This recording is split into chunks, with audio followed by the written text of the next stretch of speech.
السلام علیکم ورحمۃ اللہ وبرکاتہ۔ الحمد للہ نحمده ونستعینه ونستغفره ونعوذ باللہ من شرور انفسنا ومن سیئات اعمالنا، من يهده الله فلا مضل له ومن يضلل فلا هادي له،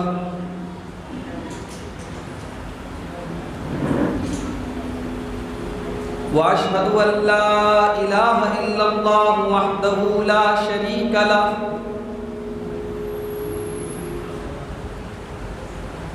وأشهد أن محمدًا عبده ورسوله، يا أيها الذين آمنوا اتقوا الله حق تقاته ولا تموتن إلا وأنتم مسلمون،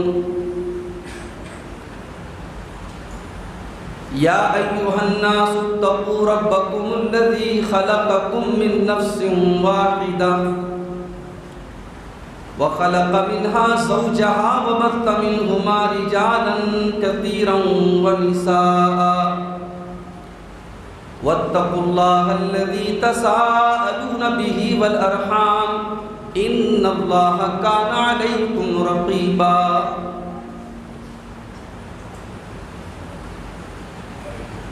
يا أيها الذين آمنوا اتقوا الله وقولوا قولا سديدا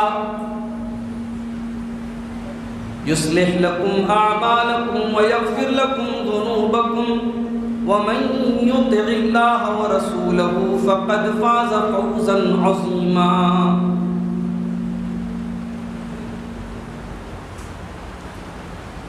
أما بعد، فإن خير الحديث كتاب الله، وخير الهدي هدي محمد صلى الله عليه وسلم، وشر الأمور محدثاتها وكل محدثة بدعة وكل بدعة ضلالة وكل ضلالة في النار۔ أعوذ بالله من الشيطان الرجيم، بسم الله الرحمن الرحيم۔ ما يفعل الله بعذابكم إن شكرتم وآمنتم وكان الله شاكرا عليما۔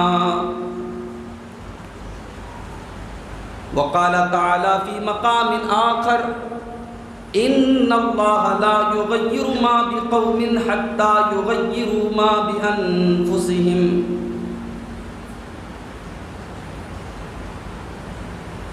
معزز علماء کرام، محترم بزرگوں، نوجوان ساتھیوں، پردہ نشین ماؤں اور بہنوں، پیارے بچوں، میں اپنے آپ کو خوش نصیب محسوس کر رہا ہوں کہ آج بریلی کے اس قصبے میں آپ حضرات کے بیچ میں آنے کا موقع ملا ہے، جو اس لحاظ سے پورے ہندوستان میں اپنی ایک الگ پہچان رکھتا ہے کہ دھورا ٹاڈا کے نام سے یہ قصبہ 100% مسلم، اور پھر اس میں بھی ہمارے اہل توحید بھائیوں کا علاقہ ہے۔ کافی عرصے سے میری خواہش تھی اس علاقے میں آنے کی، کئی مرتبہ مجھے یہاں سے دعوت بھی ملی، لیکن مختلف مصروفیات کی وجہ سے میں وقت نہیں نکال پایا۔ بہرحال اللہ کی توفیق سے، اس کے کرم سے، اس کا جتنا بھی شکر ادا کرے کم ہے کہ آج اس مسجد میں ہم اور آپ قرآن و سنت کی باتوں کو سننے کے لیے، دین کی باتوں کو سننے کے لیے جمع ہوئے ہیں۔ اللہ رب العالمین سے ہم دعا کرتے ہیں کہ ہماری اس حاضری کو قبول فرمائے، کہنے والوں کو، سننے والوں کو رب العالمین عمل کی توفیق عطا فرمائے، آمین۔ میرے محترم بزرگوں، میرے بھائیوں، اس وقت سماج اور سوسائٹی کے حالات پر اگر ہم نظر ڈالیں تو 2 اور 2 4 کی طرح ایک بات بالکل کلیئر ہے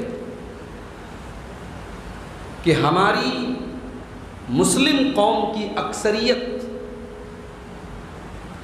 اس وقت دین سے بہت دور ہے۔ ہمارا نوجوان طبقہ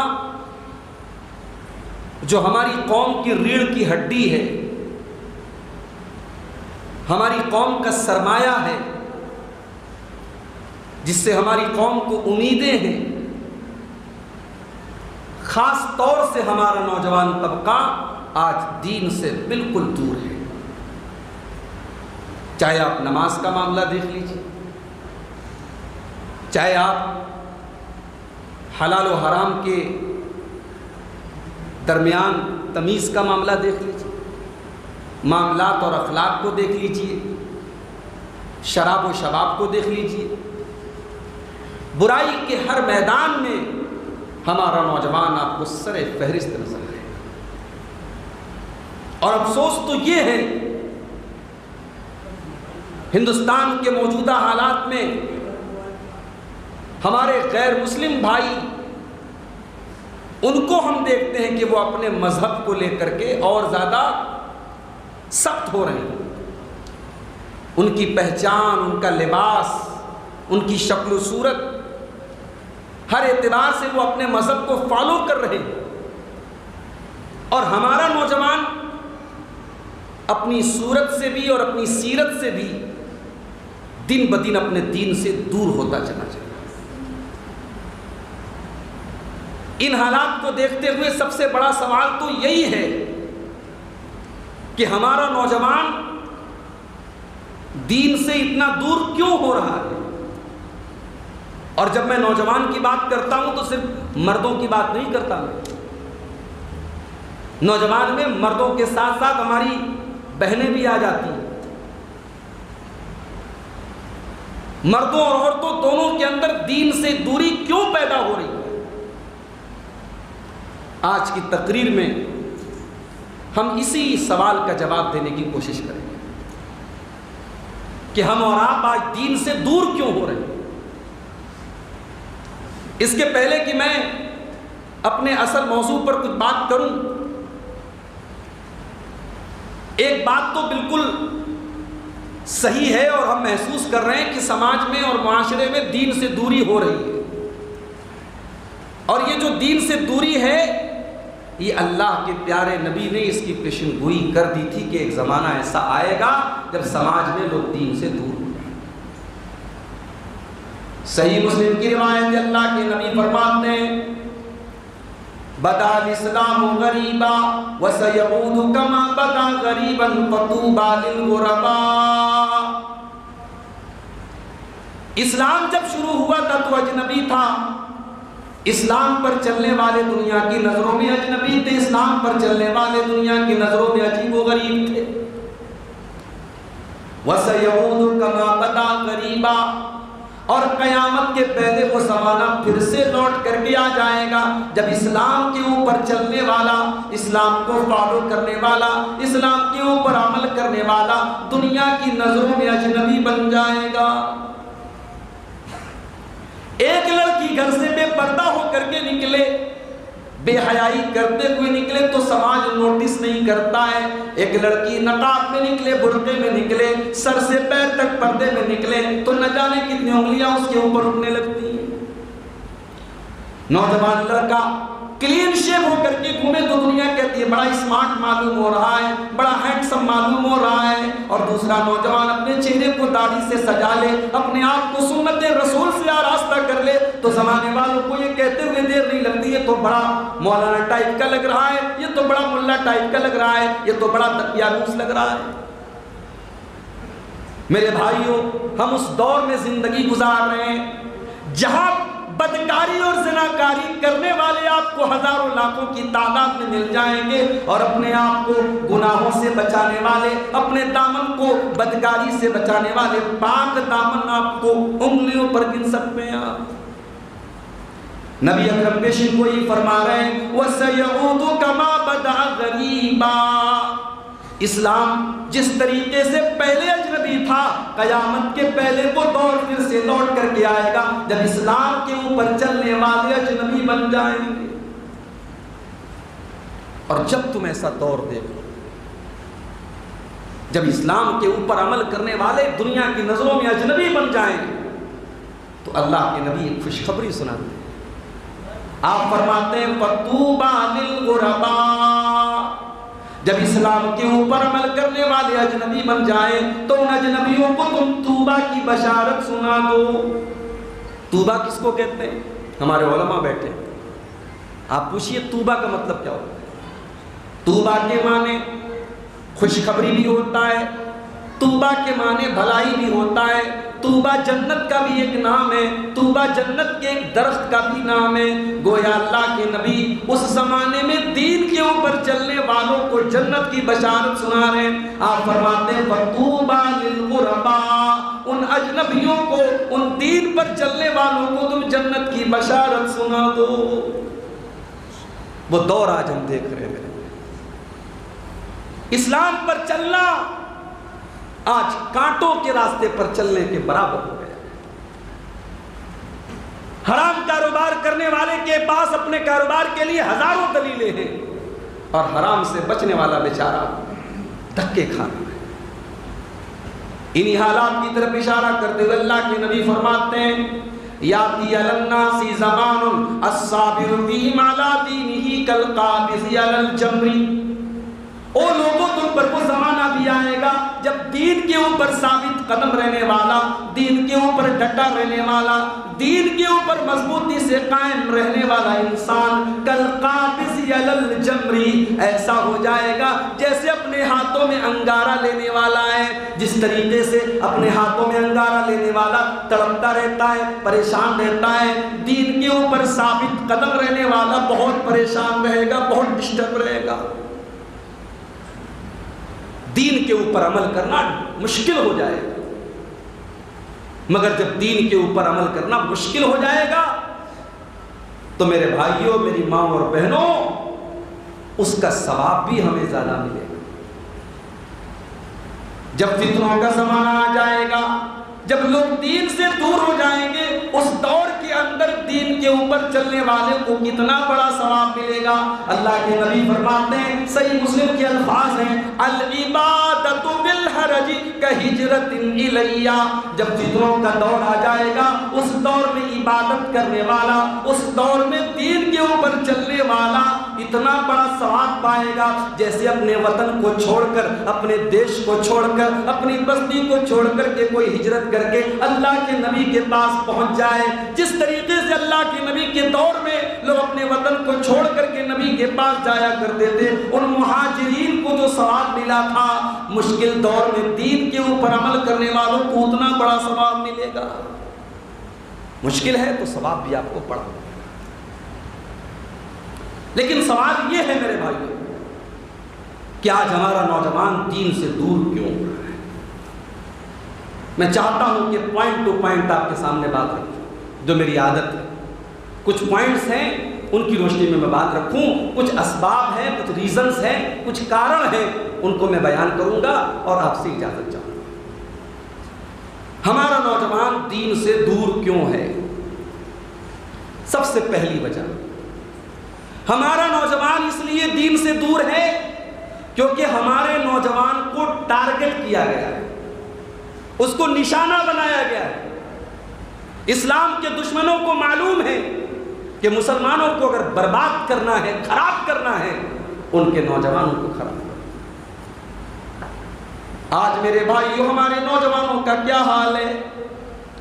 رات کو 2-2 بجے تک جو قوم، جس قوم کے لڑکے لڑکیاں موبائل کے اوپر گندی چیٹنگ کر رہے ہوں، جس قوم کے نوجوان لڑکے موبائل پر گندی فلمیں دیکھ رہے ہوں اور فجر کی نماز کے ٹائم وہ سو رہے ہوں، جس قوم کے نوجوان آج آپ کو شراب کے اڈوں پر مل جاتے ہوں، جس قوم کے نوجوان آج آپ کو بدکاری کے اڈوں پر مل جاتے ہو، اس قوم کو برباد کرنے کے لیے پھر کسی اور چیز کی ضرورت نہیں ہے۔ میرے بھائیوں، اس مظلوم امت کی امید ہے تو آپ سے۔ میرے نوجوان ساتھیوں، یہ مظلوم امت، یہ مجبور امت آج امیدوں کی نظروں سے آپ کو دیکھ رہی ہے، مگر جب یہ امت اپنے نوجوانوں کو دیکھتی ہے تو مایوس ہو جاتی ہے۔ اس قوم کا نوجوان کہاں کھڑا ہے؟ ابھی میں نیوز پڑھ رہا تھا، شاہ رخ خان صاحب کی کوئی نئی فلم آئی، نیوز میں ظاہر ہے فلموں کی خبر بھی رہتی ہے۔ اب مولانا صاحب ہے تو ایسا تو نہیں کہ فلم کی خبر آئے گی تو وہ نہیں پڑھیں گے، بھائی خبر آ رہی تو سامنے آئے گی۔ تو شاہ رخ خان صاحب کی کوئی فلم آئی ہے، اب اس میں خبر میں لکھا ہوا تھا صاحب یہ جو فلم ہے اس نے سارے ریکارڈ توڑ ڈالے، سارے ریکارڈ توڑ ڈالے۔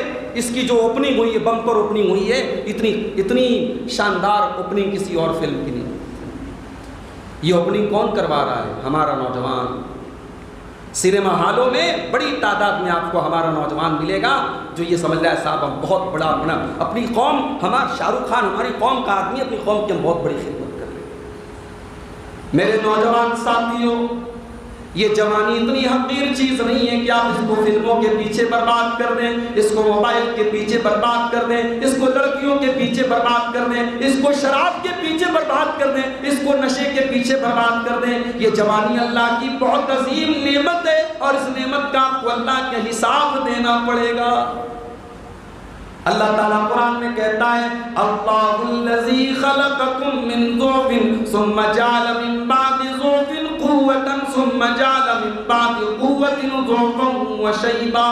او لوگو، اللہ نے تم کو پیدا کیا تو تم کمزور تھے، تمہارا بچپن کا زمانہ کمزوری کا زمانہ تھا، پھر اللہ نے تم کو کمزوری کے بعد طاقت کا زمانہ عطا فرمایا، تم کو اللہ نے جوان بنایا، تمہارے جسم میں طاقت دی، تمہارے باڈی میں طاقت دی، تمہارے اندر انرجی دی، تمہارے اندر کچھ کرنے کا جوش و جذبہ دیا۔ ثم جعل من بعد قوة ضعفا وشیبا۔ 20 سال سے لے کر 40 سال تک تمہارے اندر طاقت رہی، تمہارے اندر جوش رہا، تمہارے اندر انرجی رہی۔ 40 کے پار ہونے لگے، کچھ بال آپ کے سفید ہونے لگے، کچھ بدن کمزور ہونے لگا، کچھ ہڈیاں کمزور ہونے لگی، کچھ سانس پھولنے لگا۔ 50 سال کے ہو گئے، بدن اور کمزور ہوتا چلا گیا۔ 60 سال کے ہو گئے، کمر بھی جھک گئی۔ اللہ نے تم کو کمزور پیدا کیا، پھر طاقتور بنایا، پھر طاقتور بنانے کے بعد پھر سے کمزور بنا دیا، پھر سے بوڑھا بنا دیا۔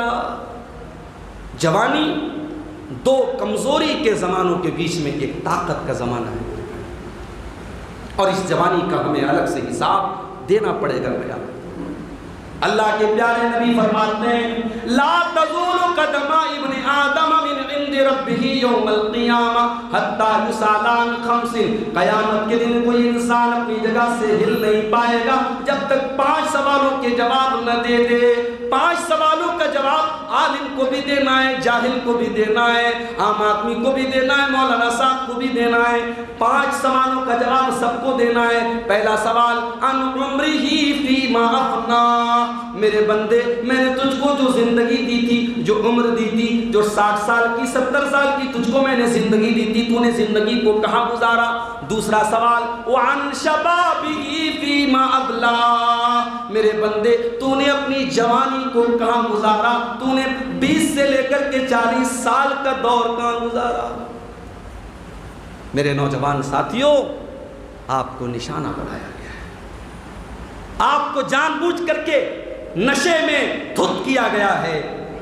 میں ایسے علاقوں کو جانتا ہوں، مسلمانوں کی ایسی بستیوں کو جانتا ہوں جہاں مسلمان نوجوانوں کو باقاعدہ اسکول میں پڑھنے والے 12 سال کی 14 سال کے بچوں کو ڈرگس کا عادی بنایا گیا ہے بڑی خوبصورتی کے ساتھ۔ میرے نوجوان ساتھیوں، آج آپ دیکھیں 3 سال کا بچہ موبائل لے کر کے چلا رہا ہے، 3 سال کی بچی موبائل لے کر کے چلا رہی ہے، اور آپ سوچ رہے ہیں کہ صاحب میرا بچہ موبائل چلا رہا ہے، ایسے ہی وہ یوٹیوب پر ویڈیو دیکھ رہا ہے، کبھی آپ غور کیجئے گا وہ چھوٹے چھوٹے جو ویڈیو آتے ہیں یوٹیوب کے اوپر، اس میں بچوں کو یہ سکھایا جا رہا ہے کہ ہر انسان کی ایک، ہر مرد کی ایک گرل فرینڈ ہوتی ہے اور ہر عورت کی ایک جو ہے بوائے فرینڈ ہوتا ہے۔ 3 سال کے 4 سال کے بچے کے دماغ میں بڑی خوبصورتی کے ساتھ یہ بے حیائی کا زہر ڈالا جا رہا ہے۔ جو بچہ اور بچی 3 سال کی عمر سے گرل فرینڈ اور بوائے فرینڈ کا کلچر سنتا چلا آ رہا ہے، جب وہ جوانی کی دہلیز پر پہنچے گا تو میرے بھائیوں یہ آپ کی مسجد میں کی جانے والی تقریریں اور جمعہ کے خطبے اس کو برائی سے نہیں روک پائیں گے، کیونکہ اس برائی کو وہ سمجھ چکا ہے، وہ برائی اس کے لیے عام بات ہے۔ تو یہ ہمارے نوجوانوں کے دین سے دور ہونے کی پہلی وجہ ہے۔ ہمارا نوجوان دین سے دور کیوں ہے؟ اس لیے کیونکہ خاص طور سے ہمارے نوجوانوں کو نشانہ بنایا۔ اور آگے بڑھیے، ہمارا نوجوان دین سے دور کیوں ہے؟ ہمارا نوجوان دین سے دور اس لیے بھی ہے کیونکہ اس نے اپنی زندگی کے مقصد کو نہیں پہچانا۔ دنیا میں ہر چیز کا ایک مقصد ہوتا ہے۔ یہ کلائی گھڑی میں نے لگائی ہے، اس کا مقصد آپ کو ٹائم بتانا ہے۔ اگر یہ ٹائم نہ بتائے اور میں اس کو اپنی کلائی میں لگاؤں، لوگ کہیں گے مولانا صاحب بیوقوف کیوں بنا رہے ہیں، آپ کی گھڑی تو کام ہی نہیں کر رہی ہے۔ گھڑی جب تک کام کر رہی ہے تب تک وہ اس لائق ہے کہ کلائی میں رکھا جائے، کام نہ کرے تو پھر کوئی کلائی میں نہ لگائے گا۔ مائک کا کام آپ تک میری آواز کو پہنچانا ہے، مائک اگر یہ کام نہ کرے میں سامنے سے ہٹا دوں گا۔ یہ دنیا کا اصول ہے میرے بھائیوں، یہ دنیا کا دستور ہے میرے بھائیوں۔ ہم اور آپ اس دنیا میں بے مقصد پیدا نہیں ہوئے ہیں، اللہ نے ہم کو ایک مقصد کے تحت پیدا کیا ہے۔ أَفَحَسِبْتُمْ أَنَّمَا خَلَقْنَاكُمْ عَبَثًا، اے میرے بندو کیا تم نے یہ سمجھ کے رکھا ہے کہ تم کو ہم نے بیکار پیدا کیا ہے؟ وَأَنَّكُمْ إِلَيْنَا لَا تُرْجَعُونَ، اور تم نے یہ سمجھ کے رکھا ہے کہ تمہیں مرنے کے بعد دوبارہ اپنے رب کے پاس نہیں جانا ہے۔ اللہ نے ہم کو بیکار نہیں پیدا کیا ہے۔ اللہ نے اس دنیا میں ہمیں کیوں پیدا کیا ہے؟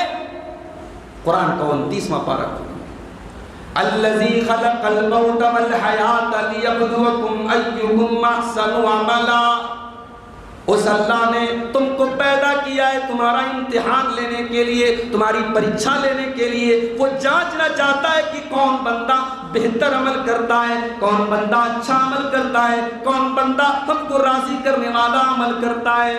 وَمَا خَلَقْتُ الْجِنَّ وَالْإِنسَ إِلَّا لِيَعْبُدُونَ، سورہ زاریات میں اللہ نے فرمایا میرے بندوں ہم نے تم کو صرف اور صرف اپنی عبادت کے لیے پیدا کیا ہے۔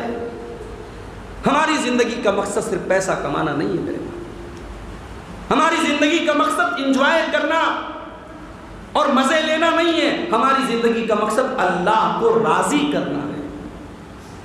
قُلْ إِنَّ صَلَاتِي وَنُسُكِي وَمَحْيَايَ وَمَمَاتِي لِلَّهِ رَبِّ الْعَالَمِينَ، اے نبی آپ کہہ دیجئے میری نماز اللہ کے لیے، میری قربانی اللہ کے لیے، میرا جینا اللہ کے لیے، میرا مرنا اللہ کے لیے، میری زندگی کا مقصد تیرے دین کی سرفرازی، میں اسی لیے مسلمان، میں اسی لیے نماز۔ یہ مقصد ہماری زندگی کا ہے۔ اب ہر نوجوان ذرا اپنے دل پر ہاتھ رکھ کر کے سوچے اور غور کرے اس مقصد کو ہم نے کتنا پورا کیا ہے۔ 24 گھنٹے میں کتنے منٹ اس مقصد کو پورا کر رہے ہیں میرے بھائیوں؟ کتنے نوجوان ہیں جن کی زندگی میں نماز کے لیے کوئی ٹائم نہیں؟ کتنے نوجوان ہیں 24 گھنٹے میں ایک بار اللہ کا نام ان کی زبان سے نہیں نکلتا؟ کتنے گھر ہیں مسلمانوں کے ان کے گھر میں کوئی نماز کی پابندی نہیں کرتا؟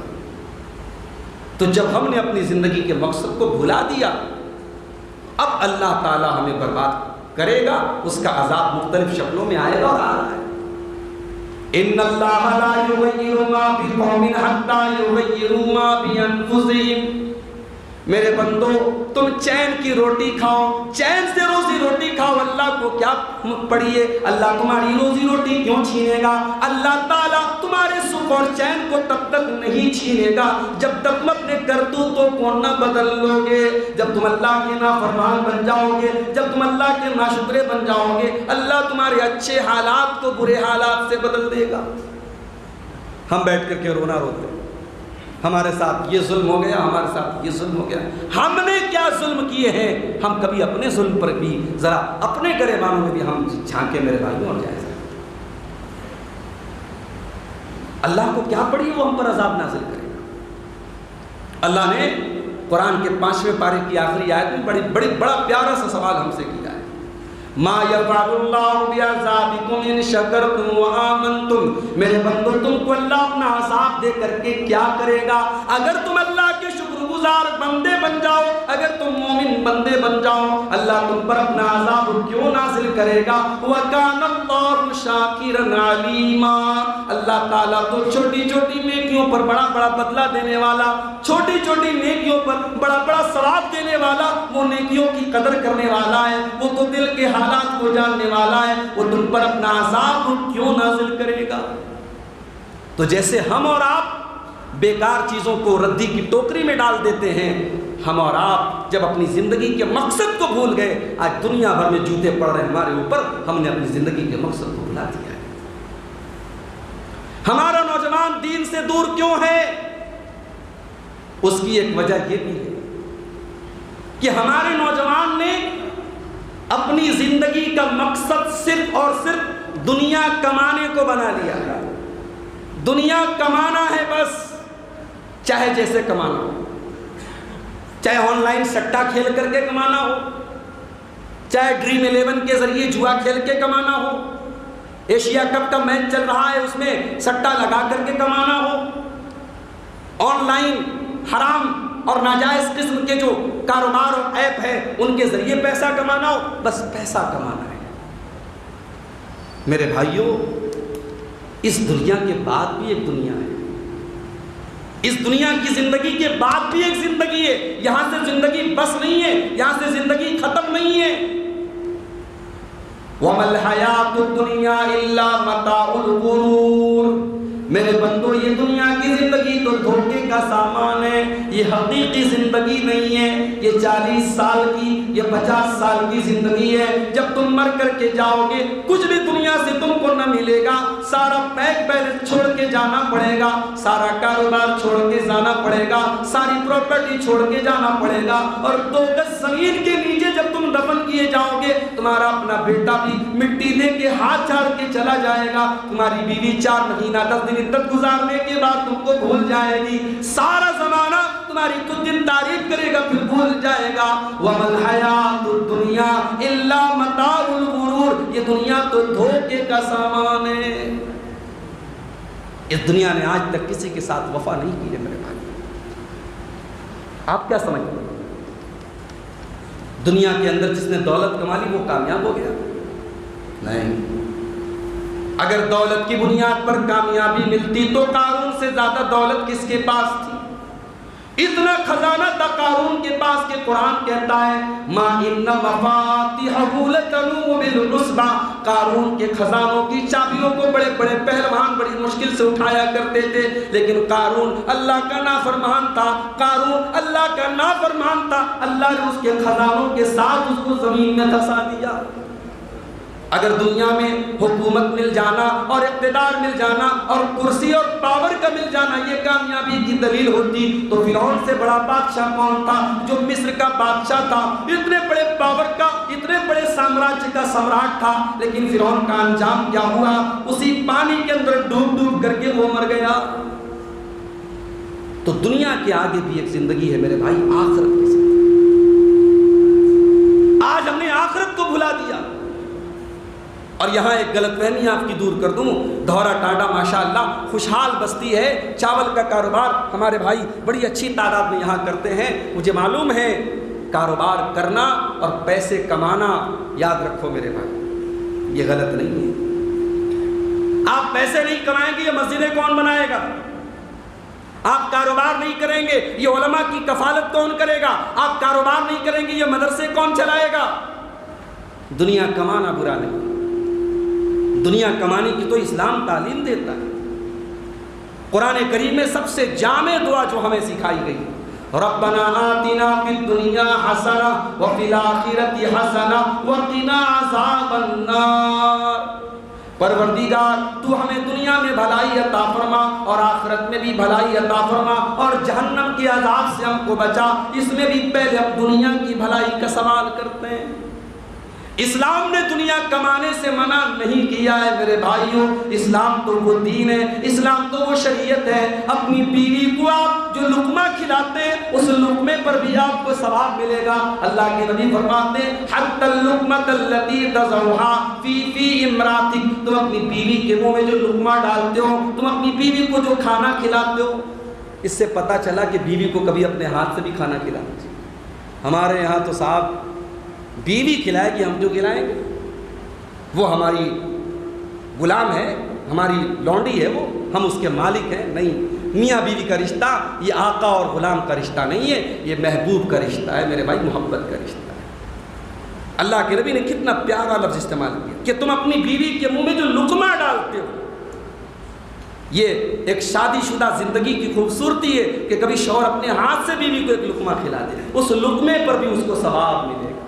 تو ہماری شریعت تو وہ شریعت ہے. دنیا کمانا برا نہیں ہے میرے بھائی, مگر دنیا کے پیچھے اندھے ہو جانا, دنیا کے پیچھے آخرت کو بھول جانا, یہ برا ہے. اور اسی بات کا ڈر تھا جناب محمد رسول اللہ صلی اللہ علیہ وسلم.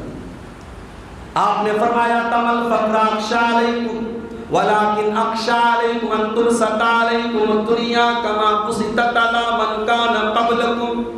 اے میری امت کے لوگوں, مجھے اس بات کا ڈر نہیں ہے کہ تم میرے بعد غریب ہو جاؤ گے, میرے بعد فقیر ہو جاؤ گے, مجھے تمہارے قریب ہونے کا ڈر نہیں ہے. وَلَٰكِنْ أَخْشَىٰ عَلَيْكُمُ الدُّنْيَا, مجھے ڈر ہے تو دنیا کا ڈر ہے, کہیں دنیا کی رنگینی تمہارے اوپر چھا نہ جائے اور دنیا کو حاصل کرنے کے لیے تم ایک دوسرے سے لڑنے نہ لگو, ایک دوسرے سے مقابلہ نہ کرنے لگو, اور کہیں دنیا تم کو ہلاک نہ کر دے جیسے تم سے پہلے کے لوگوں کو ہلاک کیا تھا.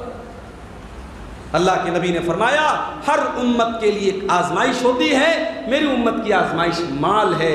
میرے بھائیوں, آپ مال اور پیسہ کمانے کے پیچھے اندھے مت بنیے. آج ہمارا نوجوان اس لیے بھی دین سے دور ہے. اور آگے بڑھیے, ہمارا نوجوان آج دین سے دور ہے. کیوں دور ہے بھائی؟ اس لیے دور ہے کیونکہ آج ہمارے نوجوانوں کو موبائل کے ذریعے, سوشل میڈیا کے ذریعے, گندی ویب سائٹوں کے ذریعے ان کے دماغوں میں اتنی گندگیاں بھر دی گئی ہیں, ان کے دماغوں کو اتنا ناپاک کر دیا گیا ہے کہ آج حالات یہ ہو چکے ہیں کہ 4 سال کی معصوم بچیاں بھی سماج کے اندر سیف نہیں ہیں. 4 سال کی معصوم بچیوں کے ساتھ بھی آج ظلم و ستم کے واقعات ہو رہے ہیں. آج حالات یہ ہو چکے ہیں, آج رشتوں کی مریادائیں بھی ختم ہوتی چلی جا رہی ہیں. کتنے باپ ہیں جن کی گندی نگاہیں اپنی بیٹیوں کی طرف ہیں, کتنے بھائی ہیں جن کی گندی نگاہیں ان کی بہنوں کی طرف ہیں, کتنے چاچا ہیں جن کی گندی نگاہیں ان کی بھتیجیوں کی طرف ہیں. آج رشتوں کی مریادائیں بھی ختم ہوتی چلی جا رہی ہیں. آج انسانوں کو جنسی مریض بنا کے رکھ دیا گیا ہے. میرے پیارے ساتھیوں, بڑے ادب سے کہنا چاہتا ہوں, بڑی محبت سے کہنا چاہتا ہوں, اسلام نے اس کا بھی حل بتایا ہے. اسلام چونکہ اللہ کا بنایا ہوا دین ہے, اسلام کسی انسان کا دین نہیں, یہ اللہ کا دین ہے. اور اللہ کو معلوم ہے انسان کو کس بات کی ضرورت ہے. اللہ کو معلوم ہے کہ ایک مرد جب جوان ہوتا ہے, ایک عورت جب جوان ہوتی ہے, اللہ تعالیٰ نے دونوں کے اندر ایک دوسرے کے لیے کشش رکھی ہے, اٹریکشن رکھا ہے, آکرشن رکھا ہے. مرد کو عورت کی ضرورت ہے, عورت کو مرد کی ضرورت ہے. اسلام نے نکاح کا سسٹم بنایا ہے, لڑکا شادی کے قابل ہو جائے, لڑکی شادی کے قابل ہو جائے. شریعت کی تعلیم ہے دونوں کی جلدی سے شادی کر دو. ہم نے شادی کے راستے میں کتنی رکاوٹیں ڈال کے رکھی ہیں. سب سے پہلے تو برادری کا مسئلہ ہے. لڑکا اہل حدیث ہے, لڑکا قرآن و حدیث پر چلنے والا ہے, اچھا کمانے والا بھی ہے, دیندار بھی ہے, اخلاق والا بھی ہے. اگر ہماری برادری کا نہیں ہے, کیا مجال ہم شادی کر دیں؟ او لوگوں, اپنی برادریوں پر ناز کرنے والوں اور اپنی برادریوں کو اونچا اور دوسری برادریوں کو حقیر سمجھنے والوں، ذرا نبی کے صحابہ کو دیکھو، ان میں کون کس برادری کا تھا؟ نبی کے صحابہ میں حبشہ کا بلال بھی ہے، اس میں روم کا صہیب بھی ہے، اس میں ایران کا سلمان بھی ہے۔ ان کے ملک الگ الگ ہے، ان کی بھاشائیں الگ الگ ہے، ان کا کلچر الگ الگ ہے۔ جب انہوں نے نبی کا کلمہ پڑھا، سب ایک ہی صف میں کھڑے ہو گئے، سب محمد رسول اللہ کے چاہنے والے ہو گئے۔ برادری ٹھیک ہے، اپنی ایک جگہ ایک نام ہے، ٹائٹل ہے، مگر برادری کے نام پر آپ شادی بیاہ میں آپ نے بندشیں لگا کے رکھی۔ اس کے بعد رسم و رواج کے کتنے بخیڑے ہم نے کھڑے کر کے رکھے۔ لڑکی کی شادی کرنا ہے، 200 باراتیوں کو کھانا کھلانا پڑے گا۔ لڑکی کی شادی کرنا ہے، ابھی کل میرا پروگرام بجنور میں تھا، بجنور وہاں صدر الدین نگر سے ہو کے آ رہا ہوں، وہاں بھی لوگوں نے بتایا مولوی صاحب ڈیمانڈ تو نہیں کرتے، کوئی اپنی خوشی سے دیتا ہے تو لے لیتے۔ یہ دنیا کا سب سے بڑا جھوٹ ہے۔ یہ جو ہم کہتے ہیں نا خوشی سے دیتا ہے، یہ کوئی خوشی سے نہیں دیتا ہے۔ اس خوشی میں بھی ایک زبردستی چھپی ہوتی ہے۔ تم نہیں دو گے تو ہم برا مانیں گے۔ ساس تانا دے گی، تیرا باپ تو بالکل جو ہے کلاج تھا، کیا تو لے کے آئی ہے۔ میری ماں بہنوں مجھے کہنے کی اجازت دیجئے، شادی بیاہ کی یہ ساری رسمیں ختم ہو جائیں گی جس دن عورتیں یہ طے کر لیں گی ہمیں ان کا بائیکاٹ کرنا ہے۔ سماج کے اندر شادی بیاہ کی یہ رسمیں اگر ان کو بڑھاوا کوئی دے رہا ہے تو ہماری مائیں بہنیں دے رہی ہیں۔ جس دن مائیں یہ طے کر لیں مجھے گھر میں بہو لانا ہے، مجھے بہو کا جہیز نہیں لانا ہے، جس دن لڑکا یہ طے کر لے کہ جس اللہ نے مجھے شادی کرنے کے قابل بنایا ہے اپنی کمائی کی چارپائی پر لیٹوں گا، مجھے سسرال سے ملنے والا بیڈ نہیں چاہیے، میں اپنی کمائی سے جب مجھے ہوگا میں بیڈ خرید دوں گا، اس دن سے میرے بھائیوں سماج میں تبدیلی آ جائے گی۔ ہم نے آج شادی کو مشکل بنا دیا میرے بھائی، اور میں کبھی کبھی کہتا ہوں اپنی تقریروں میں کہ یاد رکھو میرے بھائیوں، یہ صحابہ کا دور نہیں ہے، یہ تابعین کا دور نہیں ہے۔ صحابہ کے دور میں، تابعین کے دور میں، نبی کے دور میں زنا بہت مشکل تھا، نکاح بہت آسان تھا، بلکہ وہاں تو 4 شادیاں ہوتی تھیں اور بڑے آرام سے ہوتی تھی، وہاں کوئی مسئلہ نہیں تھا۔ زنا اس سماج میں بالکل بہت مشکل تھا۔ کوئی کنوارا لڑکا زنا کر دے اس کو معلوم تھا بہت خطرناک سزا ہے، 100 کوڑے مارے جائیں گے، شہر سے نکال دیا جائے۔ شادی شدہ کوئی مرد و عورت زنا کر لے معلوم تھا مجھے سزائے موت دے دی جائے گی۔ اس سماج میں زنا بہت مشکل تھا۔ آج موبائل کا دور ہے، انٹرنیٹ کا دور ہے، انگلی کے ایک ٹچ پر گندگی کی ساری دنیا موبائل کی اسکرین پر موجود ہے۔ گناہ بالکل آسان ہو چکا ہے میرے بھائیوں۔ اس دور میں زنا کاری بہت آسان ہے۔ اگر اس دور میں ہم نے نکاح کو آسان نہیں کیا میرے بھائیوں، اللہ کی قسم ہم تقریروں کے ذریعے اپنی قوم کو نہیں بچا سکتے۔ ہم جمعہ کے خطبے میں چلاتے رہ جائیں، ہماری قوم کی بچیاں آج غیروں کے چنگل میں جو پھنس رہی ہیں بچ نہیں سکتی جب تک ہم ان کے نکاح کو آسان نہیں بنائیں۔ کتنی لڑکیاں ہیں 30 سال کی ہو گئی، 32 سال کی ہو گئی، باپ غریب ہے، جہیز کا انتظام نہیں ہے اس کے پاس۔ مجھے بتاؤ نبی کے دور میں کبھی کسی لڑکی کے باپ نے لڑکی کی شادی کے لیے سماج کے سامنے ہاتھ پھیلایا ہو؟ اللہ اکبر۔ آج ہم نے لڑکیوں کو اتنا بڑا بوجھ بنا دیا کہ لڑکی کا باپ اگر غریب ہے تو سماج کے آگے ہاتھ پھیلاتا ہے، بھائیوں میری بیٹی کی شادی ہے میری مدد کر دو۔ ہم نے ان حالات تک ہم حالات کو یہاں تک لے کے چلے آئے۔ ہم نے لڑکیوں کو باپ کے سینے پر بوجھ بنا دیا۔ آج لڑکی پیدا ہوتی ہے تو باپ کے ماتھے پر بل پڑ جاتا ہے۔ جس کو اللہ نے 4 5 بیٹیاں دے دی وہ بیچارہ وقت کے پہلے بوڑھا ہونے لگتا ہے۔ یہ میرے کندھے پر کون سی ذمہ داری آ گئی؟ میرے بھائیوں لڑکیاں بوجھ نہیں ہیں، لڑکیاں باپ کے سینے کا بوجھ نہیں ہیں، لڑکیاں تو رحمت بن کے آتی ہیں۔ اللہ نے اپنے نبی کو 4 بیٹیاں دی اور یہی نہیں، لڑکیوں کی پرورش کرنے کے اوپر اللہ کے نبی نے کتنی بڑی خوشخبری سنائی۔ آپ نے فرمایا من آل جاریتین حتی تبلغا جاء یوم القیامہ قیامت انا وہو کہاتین، آپ نے اپنی دونوں انگلیوں سے اشارہ کر کے فرمایا جس کو اللہ 2 لڑکیاں دے دے، جس کو اللہ 2 بیٹیاں دے دے اور دونوں بیٹیوں کی وہ اچھی پرورش کرے، ان کا صحیح طریقے سے ان کا خیال رکھے، اور یہاں تک کہ وہ لڑکیاں جوان ہو جائیں ان کی صحیح طریقے سے ان کی شادی کر دے، وہ انسان جب قیامت کے دن آئے گا اللہ کے پیارے نبی اپنی دونوں انگلیوں سے اشارہ کر کے فرماتے ہیں جیسے یہ دونوں انگلیاں ایک دوسرے کے ساتھ جڑی ہوئی ہیں، ملی ہوئی ہیں، وہ قیامت کے دن 2 لڑکیوں کا باپ محمد رسول اللہ کے ساتھ کھڑا ہوگا، وہ اپنے نبی کے ساتھ آئے گا۔ بیٹی کی پرورش پر نبی نے اتنی بڑی خوشخبری سنائی تھی، ہم نے بیٹی کو بوال بنا دیا، مصیبت بنا دیا، آزمائش بنا دیا۔ میرے بھائیوں، دھورا ٹانڈا کے میرے غیور نوجوانوں، میرے بزرگوں، میں پہلی مرتبہ آپ کے پاس آیا ہوں، پھر پتہ نہیں کب زندگی میں آنے کا موقع ملے، میسج دے کے جا رہا ہوں۔ اگر اللہ نے آپ کو دل اور دماغ دیا ہے تو اپنے دل اور دماغ میں اس میسج کو اتاریے، ہمیں اپنے بچوں کی شادی وقت پر کرنی ہوگی اور شادی کو آسان بنانا۔ اللہ کے پیارے نبی فرماتے ہیں اذا خطب الیکم ممن ترضون دینہ وخلقہ، جب تمہاری لڑکیوں کے لیے ایسا رشتہ آ جائے، لڑکے کا دین اچھا ہے اور لڑکے کا اخلاق اچھا ہے، فزوجوہ، تو تم جلدی سے اپنی بیٹی کی شادی اس سے کر دو۔ اگر تم ایسا نہیں کرو گے، الا تفعلوا، اگر تم ایسا نہیں کرو گے، تکن فتنۃ فی الارض، تو زمین کے اندر فتنہ پھیل جائے گا، وفساد عریض، اور بہت لمبا چوڑا فساد پھیل جائے گا۔ آج آپ کو شاید حالات کا اندازہ نہیں ہے میرے بھائی، واٹس ایپ پر ہونے والی ایک چیٹنگ، انسٹاگرام اور فیس بک پر ہونے والی ایک گفتگو کب ناجائز رشتے میں بدل جائے اور کب زناکاری اور بدکاری تک پہنچ جائے، آپ اس دور میں گارنٹی نہیں دے سکتے ہیں۔ میرے بھائیوں، اس دور میں اگر اپنی نوجوان نسل کو اگر آپ کو بدکاری سے بچانا ہے، آپ کے پاس سولیوشن ایک ہے، آپ نکاح کو آسان بنائیے، شادی کو آسان بنائیے، وقت پر اپنے بچوں کی شادی کیجیے اور آگے بڑھیے۔ ہمارا نوجوان دین سے دور کیوں ہے؟ اس کی ایک وجہ یہ بھی ہے میرے بھائی کہ آج ہم نے اپنا ایک اصول بنایا ہے کہ یار ہمیں لوگوں کو راضی کرنا ہے، ہم لوگوں کو خوش کرنے کے چکر میں، اپنی ناک بچانے کے چکر میں حرام اور ناجائز کام بھی کرتے ہیں۔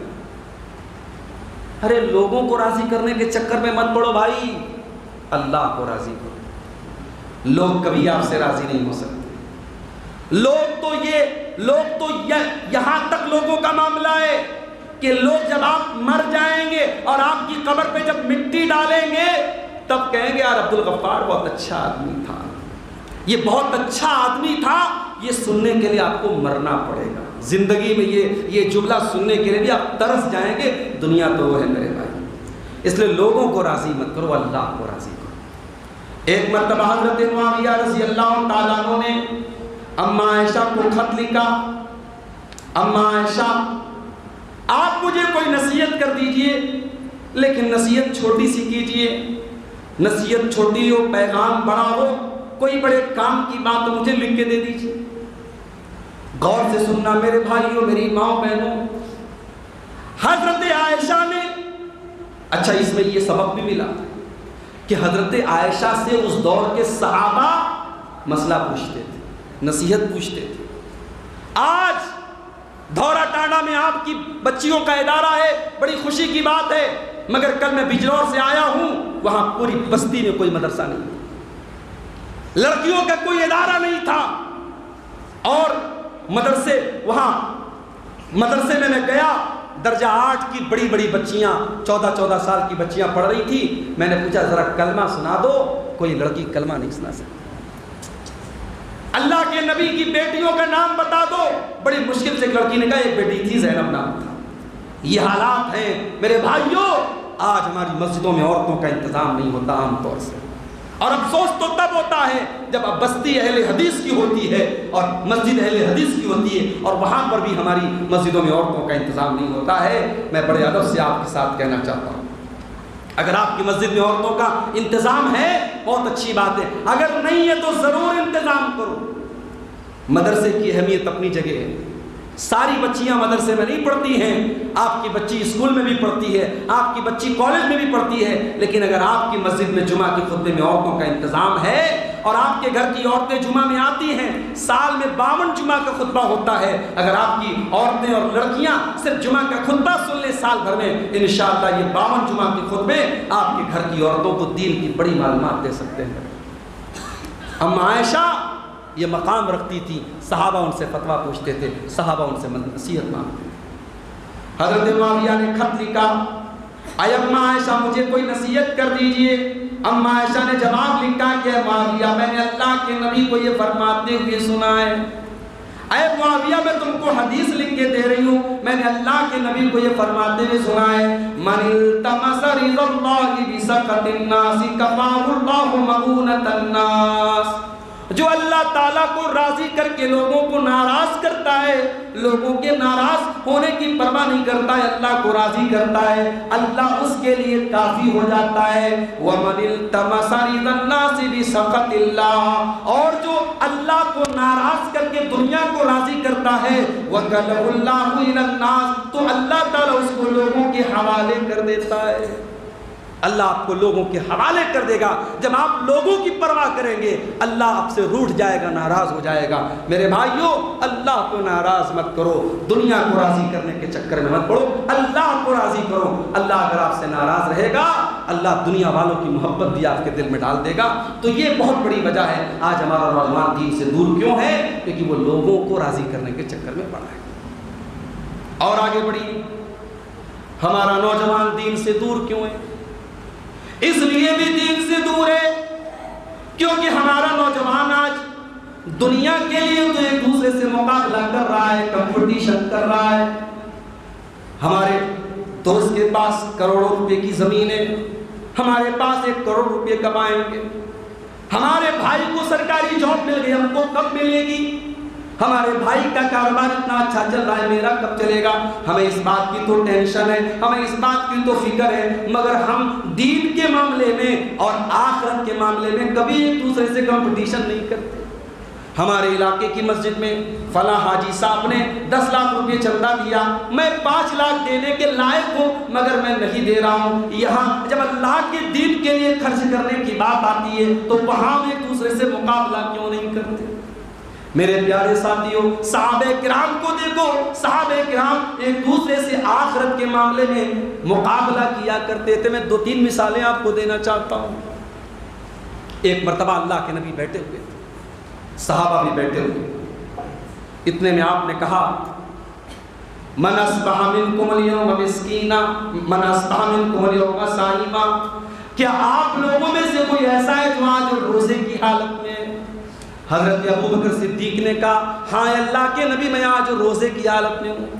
پھر آپ نے پوچھا من اطعم منکم اليوم مسکینا، کیا تم میں سے کوئی ایسا ہے جس نے کسی غریب کو کھانا کھلایا ہے؟ پھر ابو بکر صدیق کا ہاتھ اٹھا ہاں اللہ کے نبی میں نے غریب کو کھانا بھی کھلایا ہے۔ پھر آپ نے پوچھا من عاد منکم اليوم مریضا، کیا تم میں سے کوئی ایسا ہے جس نے کسی بیمار کی عیادت کی ہے؟ پھر ابو بکر صدیق کا ہاتھ اٹھا ہاں اللہ کے نبی آج میں نے ایک بیمار کی عیادت بھی کی ہے۔ پھر آپ نے پوچھا من شہید منکم اليوم جنازتن، کیا کوئی ایسا بھی ہے جس نے کسی مسلمان کے جنازے میں شرکت کی ہو؟ ہاں اللہ کے نبی۔ پھر ابو بکر صدیق کا ہاتھ اٹھا میں نے ایک مسلمان کے جنازے میں بھی شرکت کی ہے۔ غور کرو میرے بھائی، اللہ کے نبی نیکیوں کا نام لیتے چلے جا رہے ہیں اور ہر نیکی پر ابو بکر صدیق کا ہاتھ اٹھتا چلا جا رہا ہے کہ ہاں اللہ کے نبی میں نے یہ نیکی کی ہے۔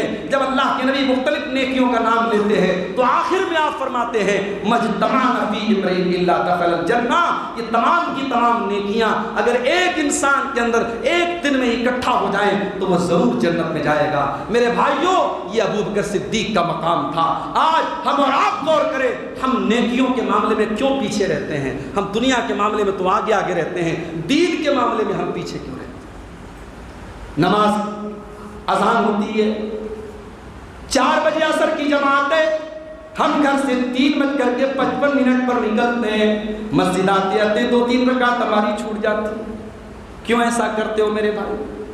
پہلی صف میں آؤ اور امام کے ساتھ پہلی تکبیر میں اللہ اکبر میں شامل ہو جاؤ۔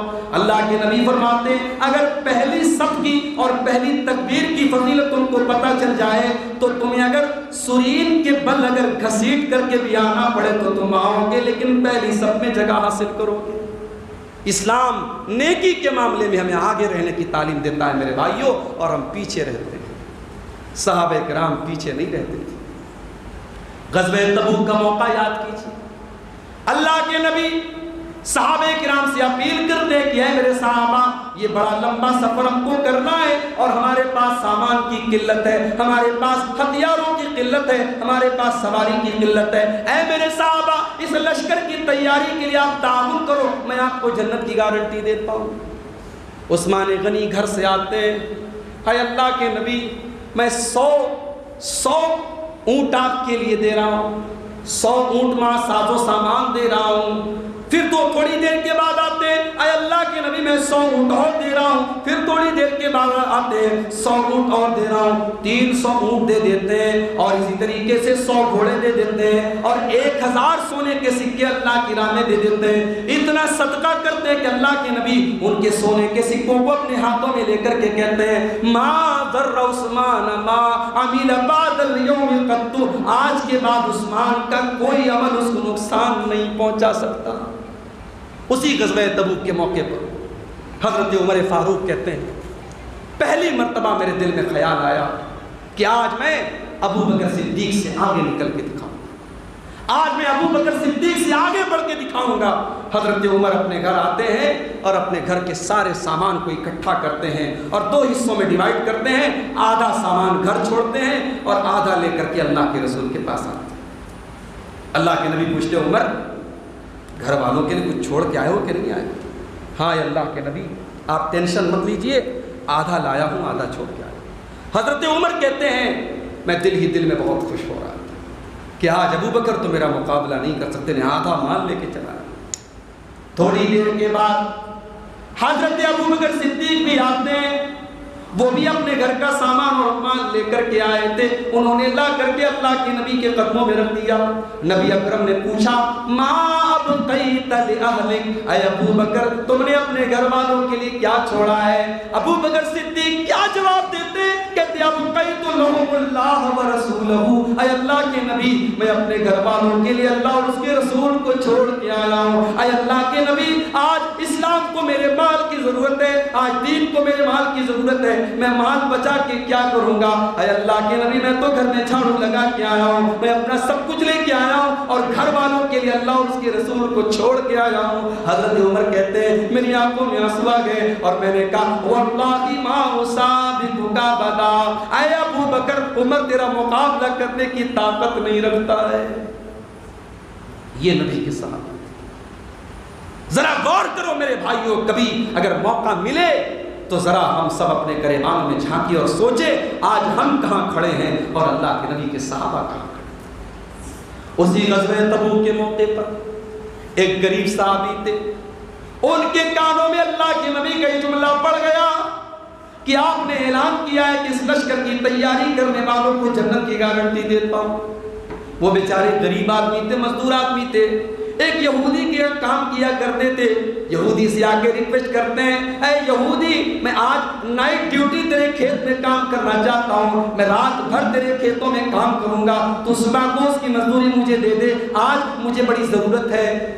رات بھر انہوں نے یہودی کے کھیت میں کام کیا، صبح مزدوری میں ایک ٹوکری کھجور ملتی ہے، وہ کھجور لا کر کے اللہ کے نبی کے پاس آتے ہیں، اے اللہ کے نبی میں غریب آدمی ہوں، میں مزدور آدمی ہوں، میں بہت دولت مند اور پیسے والا تو نہیں ہوں، اے اللہ کے نبی یہ ایک ٹوکری کھجور میں لے کر کے آیا ہوں، اس کو میرا تعاون سمجھ کے قبول کر لیجیے۔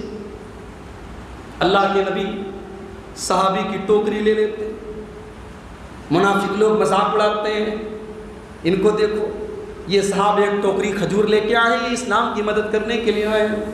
اللہ کے نبی کے کانوں میں ان منافقوں کے جملے پڑ جاتے ہیں، آپ کہتے ہیں خبردار خبردار، میرے صحابی کے صدقے اور خیرات کو حقیر نہ جانو، اللہ کی قسم اگر کوئی بہت پہاڑ کے برابر بھی سونا اگر خرچ کر دے، میرے اس صحابی نے اللہ کی راہ میں اپنی محنت مزدوری کی جو ایک ٹوکری کھجور دی ہے، تم اس کا مقابلہ نہیں کر سکتے۔ یہ تھے نبی کے صحابہ۔ اسی موقع پر کچھ غریب صحابہ اللہ کے نبی کے پاس آتے ہیں، اے اللہ کے نبی ہم بھی آپ کے ساتھ غزوہ تبوک میں جانا چاہتے ہیں۔ آپ نے فرمایا نہیں میرے پاس سواری کا انتظام نہیں ہے، اگر آپ سواری لا سکتے ہیں تو چلیے، اگر سواری کا انتظام نہیں ہے تو میں معذرت چاہتا ہوں، آپ ہمارے ساتھ نہیں چل سکتے۔ ان غریب صحابہ کے دل کو ٹھیس پہنچی، ان غریب صحابہ کے دل کو چوٹ پہنچی۔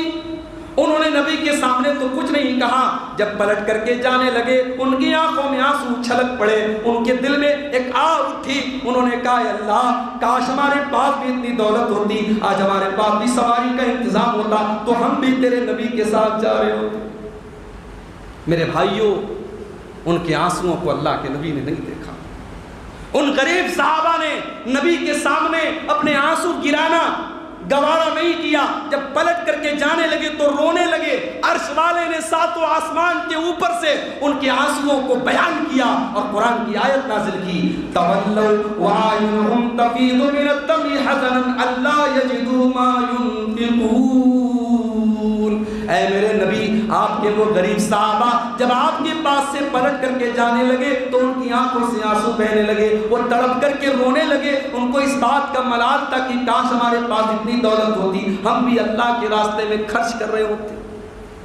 میرے نوجوان ساتھیوں، آج ہم سب اپنے سینے پر ہاتھ رکھ کے سوچیں، اللہ نے آپ کو اگر دماغ دیا ہے، اس دماغ کا استعمال آپ نے دین کے لیے کتنا کیا ہے؟ اللہ نے آپ کو دولت دی، اس دولت کا استعمال آپ نے دین کے لیے کتنا کیا؟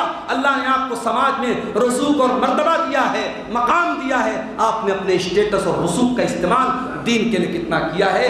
جائیے ہم سب اکیلے میں بیٹھ کر کے سوچیں، آج اس چیز کا یہ بھاونا اور اس چیز کا جذبہ ہمارے اندر کیوں نہیں پیدا؟ اور آگے بڑھیے، دو چار پوائنٹ اور بیان کر کے بات ختم کرتا ہوں، 12:15 بج رہے ہیں۔ ہم بات کر رہے تھے کہ نوجوان ہمارا دین سے دور کیوں ہے؟ ہمارا نوجوان دین سے اس لیے بھی دور ہے کیونکہ وہ اپنی طاقت کا غلط استعمال کر رہا ہے۔ ذرا سی بات پہ آستینیں چڑھ جاتی ہیں، مار پیٹ ہو جاتی ہے، خون خرابہ ہو جاتا ہے اور مرڈر ہو جاتے ہیں۔ میرے بھائیوں، یہ اگر آپ کو اللہ نے طاقت دی ہے، اس طاقت کا غلط استعمال مت کرو۔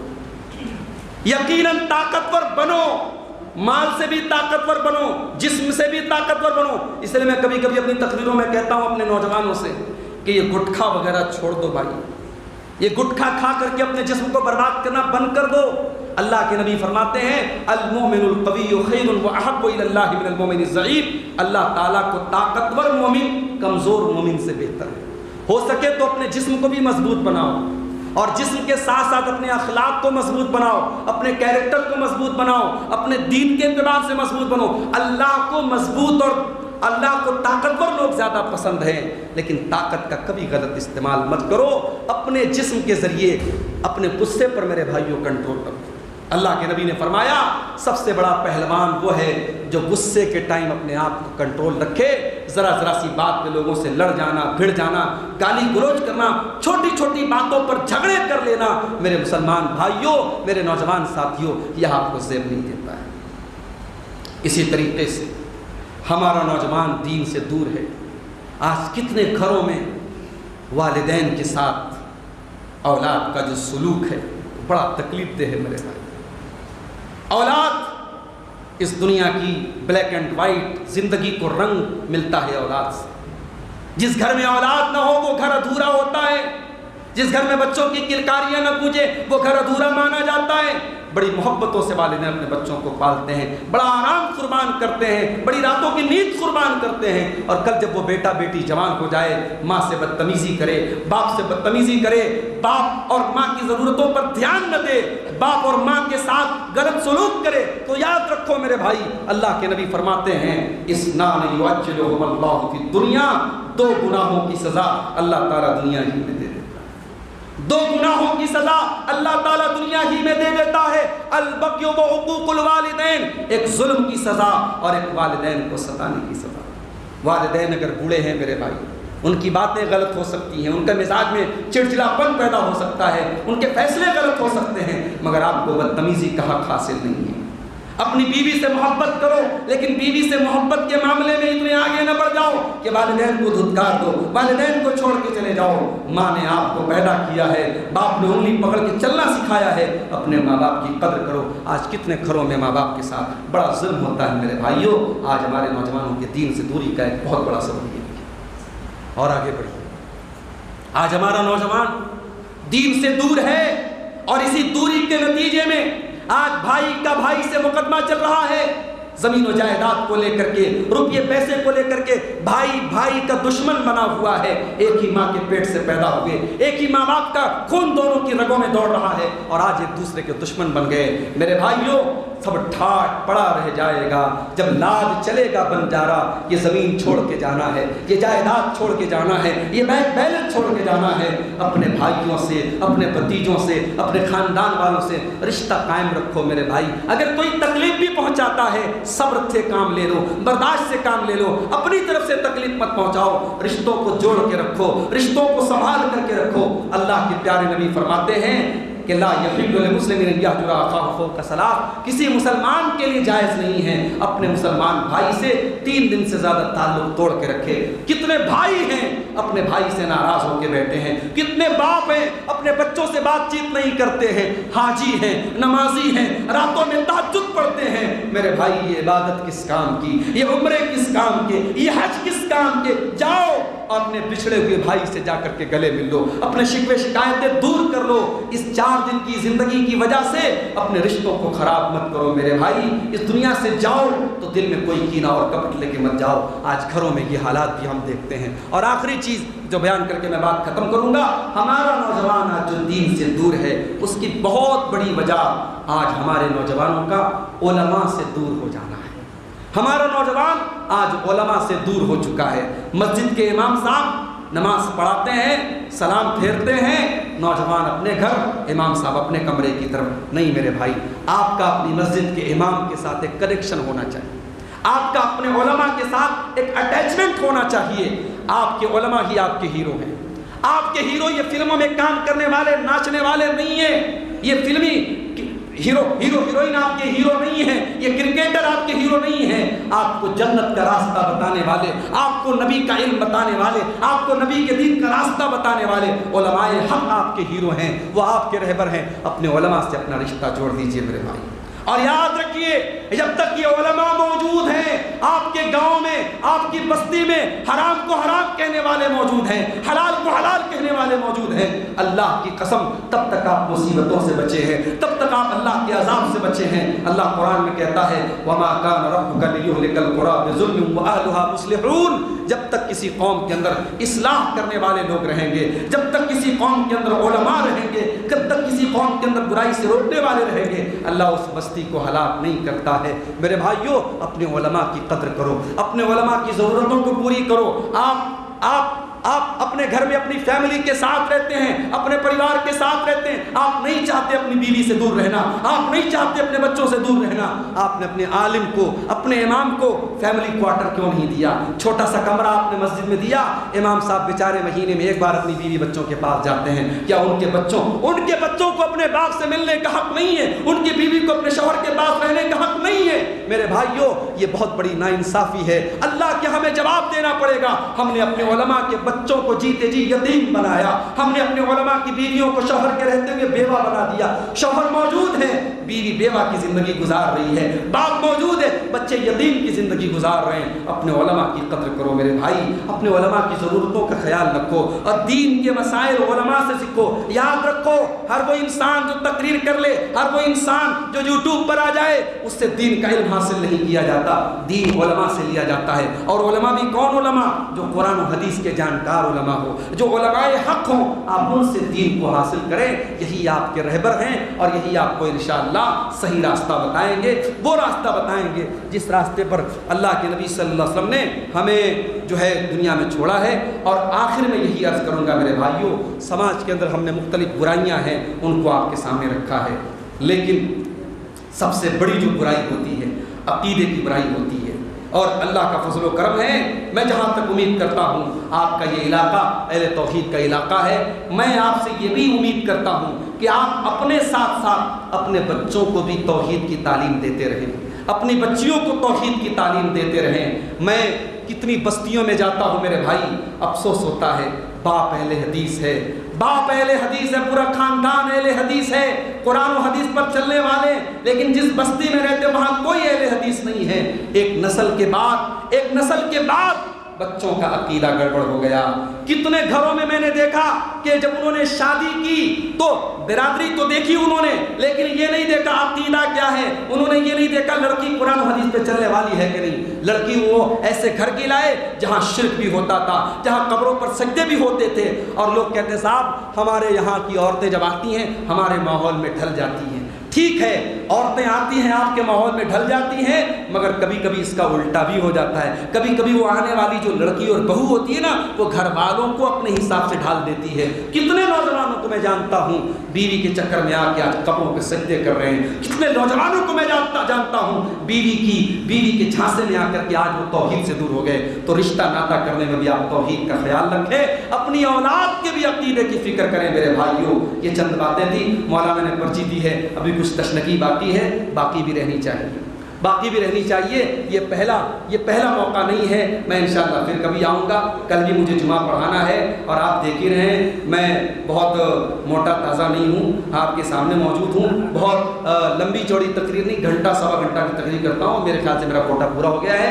آئیے یہ چند باتیں جو ہم نے آپ کے سامنے رکھی ہیں، بس ہم انہی باتوں پر اکتفا کرتے ہوئے اللہ سے دعا کریں رب العالمین ہم نے جو باتیں سنی ہیں صرف کہنے اور سننے کی نہیں، اللہ ہمیں ان پر عمل کرنے کی بھی توفیق عطا فرمائے۔ اللہ اس بستی کو جہاں اللہ کے فضل و کرم سے ہمارے سب اہل ایمان بھائی، اہل توحید بھائی ہیں، اللہ اس بستی کو ہمیشہ ایسے ہی سرسبز و شاداب رکھے۔ اللہ اس بستی کو خیر و برکت کا گہوارہ بنا دے۔ اللہ ہمارے کاروبار میں برکتیں عطا فرمائے۔ اللہ حلال روزی ہمیں کھانے کی اور اپنے بچوں کو کھلانے کی توفیق عطا فرمائے۔ ہمارے وہ نوجوان بھائی جو کسی بھی طریقے کے غلط کام میں ملوث ہیں، کسی بھی طریقے سے غلط راستے پر چلے گئے ہیں، اللہ ان کو جلد سے جلد سچی توبہ کرنے کی توفیق عطا فرما دے۔ ہماری وہ بہنیں جن کے رشتے کے لیے ان کے والدین پریشان ہیں، اللہ ان کو نیک اور دیندار رشتے مہیا کر دے۔ رب العالمین ہم میں سے جو بیمار ہیں، چاہے وہ ذہنی اعتبار سے بیمار ہوں، جسمانی اعتبار سے بیمار ہوں، کسی بھی قسم کی تکلیف میں ہوں، اللہ سب بیماروں کو شفا عطا فرمائے، سب کی تکلیفوں کو دور فرمائے۔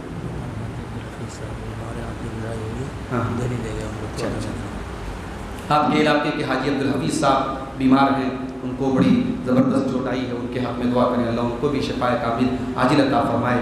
رب العالمین ہمارے تمام بھائی جو مسجدوں سے دور ہیں، نمازوں سے دور ہیں، اللہ ان کو نمازی بنا دے۔